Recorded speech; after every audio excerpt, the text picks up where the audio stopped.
and welcome to this week's What's Hot, and what a week it has been. However, relative calm has been restored to the markets, which were spooked about another financial crisis. Well, it was a crisis for some US banks, which no longer exist in the form that they did at the beginning of the month, and for Credit Suisse. Now, Credit Suisse had a market cap of some 30 billion US dollars in 2018.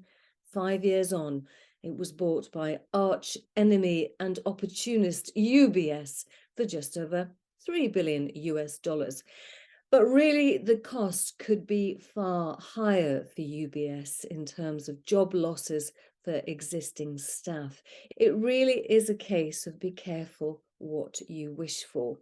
And which direction interest rates when we hear from the Bank of England this week. Monetary policymakers are trying to keep inflation at bay.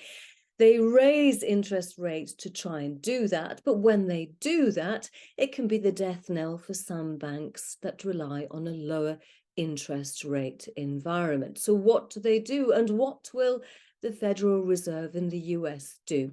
Well, I love this animation by data storyteller James Eagle. Really powerful visuals here. What a reversal. It took just 10 days following Silicon Valley Bank's collapse. Markets have completely reversed their expectations on where the Federal Reserve will take interest rates. Unfortunately, I don't have a similar animation for the Bank of England.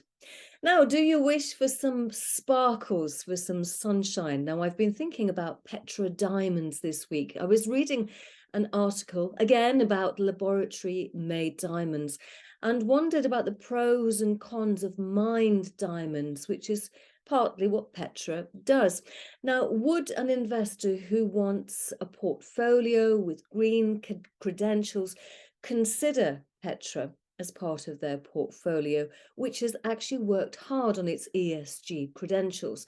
And would the consumer want laboratory-made jewels? Now, the lab-made diamonds have been a thing since 2015. Well, let's have a look at Petra diamond share price.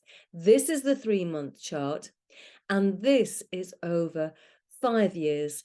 And the spike that we see in November 2021 was when the company completed its share consolidation. I've also been watching the share price of International Distribution Services, formerly known as Royal Mail Group. What a pickle. Strike action cost that company £200 million. The most recent announced loss was £295 million.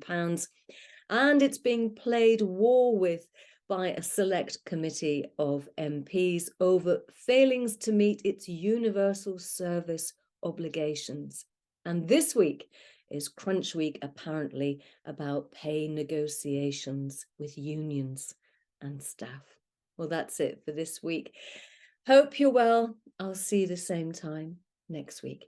Take care.